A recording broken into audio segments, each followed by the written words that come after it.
Right now, something extraordinary is happening. You're not just listening to this video, you're experiencing them. You're aware, you're thinking. But have you ever stopped to wonder what that actually means? Imagine waking up in the morning. You open your eyes. The world rushes in. Colors, sounds, memories, feelings. But how? How does a 3-pound mass of brain tissue create an entire universe of experience? How can billions of neurons suddenly transform into thoughts, emotions, and consciousness? This is the greatest mystery of human existence. Every second, your brain processes millions of signals. Electrical impulses race through complex neural networks. But something magical happens beyond those signals. Something science still can't fully explain. You don't just process information.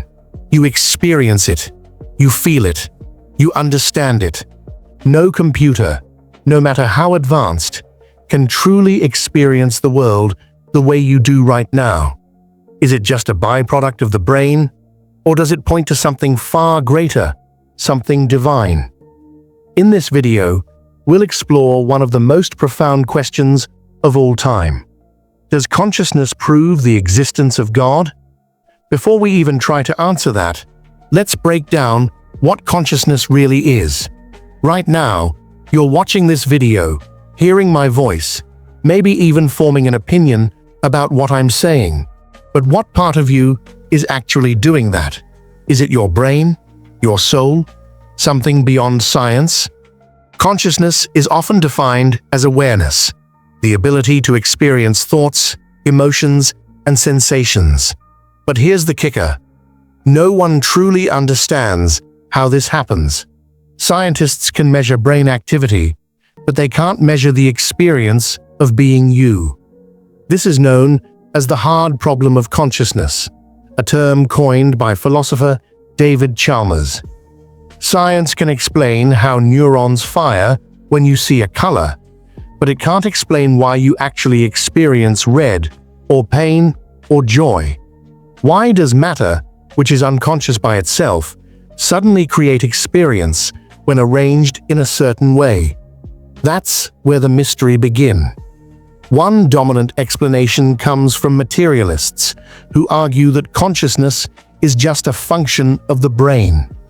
According to this view, your thoughts, emotions, and experiences are nothing more than the result of electrical impulses firing between neurons. People like neuroscientist Sam Harris and physicist Sean Carroll argue that there's no need for a soul or divine force to explain consciousness, just biology and physics at work. But this theory raises an unsettling question. If the mind is just the brain, then do we truly have free will? Or are we just sophisticated machines running on biological programming? If consciousness is merely an illusion, does that mean our sense of self is too? Now let's flip the argument. Many religious and spiritual traditions believe that consciousness is not just a byproduct of the brain, it's evidence of a higher power. Theists argue that our ability to think, reason, and be self-aware is something that material science cannot fully explain, which suggests the presence of something beyond the physical world.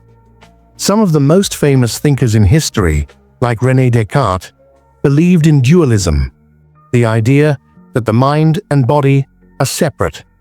Descartes' famous quote, "I think, therefore I am," implies that thought itself is the most undeniable proof of existence. But where does that thinking ability come from? Theists argue that consciousness is a reflection of God's nature in us, that our ability to think and be aware means we are more than just matter. They point to near-death experiences, reports of people recalling things while clinically brain-dead, and even spiritual awakenings as evidence that consciousness is more than just neurons. It's something eternal. Let's step into the weirdest corners of science, where things get even more mysterious. Quantum mechanics, the field of physics that studies the behavior of particles at the smallest level has baffled scientists for decades. And here's where it gets interesting. Some experiments suggest that consciousness itself may influence reality. The double-slit experiment showed that the mere act of observing particles changes their behavior, as if reality itself knows when it is being watched. Some philosophers and physicists, like John Wheeler, have suggested that consciousness could play a fundamental role in shaping the universe. Could this mean that a grand cosmic consciousness, God, underlies everything? And then there's the problem of subjective experience. Why do we feel pain, joy, or awe? If the brain is just a biological machine, why does it create emotions instead of just processing information like a computer? No AI, no matter how advanced, has ever demonstrated true subjective awareness. This gap, what makes experience different from just processing information, is something science struggles to explain. Of course, not everyone agrees that consciousness is proof of God. Skeptics argue that just because something is unexplained doesn't mean it requires a divine explanation. Throughout history, people have attributed unknown phenomena, like lightning, disease, and the motion of the planets, to the work of gods, only for science to later prove natural causes. Could consciousness be another example of something we simply haven't figured out yet? Neuroscientists continue to study the brain, and some believe that eventually we will crack the code of consciousness, proving that it's nothing more than biology. Others believe that the argument for God based on consciousness is just another God of the gaps fallacy, meaning we're using divine explanations to cover what we don't yet understand. Another argument for consciousness being more than just the brain comes from near-death experiences, NDEs. People who were clinically dead, no brain activity, no heartbeat, have come back with stories of seeing their own bodies from above, meeting deceased relatives, or even encountering divine beings. Now, skeptics argue that these experiences could be hallucinations caused by a dying brain. But here's the twist. Some NDE survivors have recalled details from their surroundings that they shouldn't have been able to perceive. In some cases, patients reported conversations or events that happened while they were technically dead. Is this proof that consciousness exists outside the body? In recent years, AI has become incredibly advanced, but no matter how sophisticated AI gets, it has never demonstrated true self-awareness. An AI can process data, but it doesn't experience emotions. It doesn't feel fear, love, or wonder. This raises another question.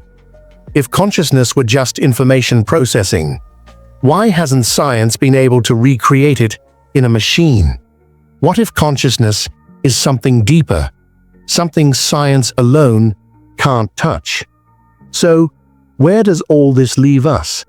Does consciousness prove the existence of God? Here's the truth. It depends on how you see the world. If you believe that everything must have a physical explanation, then you might see consciousness as an unsolved scientific puzzle, one that we'll eventually figure out. But if you believe that consciousness is something greater than just neurons and biology, then it might suggest a deeper reality, one where the mind is more than the brain, and where something divine could be at play. Perhaps the real question isn't whether consciousness proves God, but whether our ability to even ask these questions suggests that we are connected to something much greater. What do you think? Is consciousness just a product of the brain, or is it proof that we are more than just flesh and bones? Drop your thoughts in the comments below. Let's start a discussion. And if you enjoyed this video, don't forget to like, subscribe, and hit that notification bell for more deep, thought-provoking content. Until next time, keep questioning, keep thinking, and stay curious.